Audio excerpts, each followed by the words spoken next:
tengah-tengah kami pada saat ini. Di samping kuburan saudara kami, kasih kami jiwa yang Tuhan yang berjalan cukup tenang dan Tuhan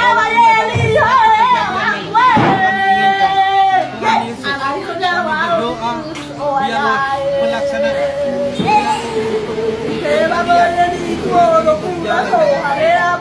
memberikan ketabahan, kekuatan bagi keluarga yang ditinggalkan oleh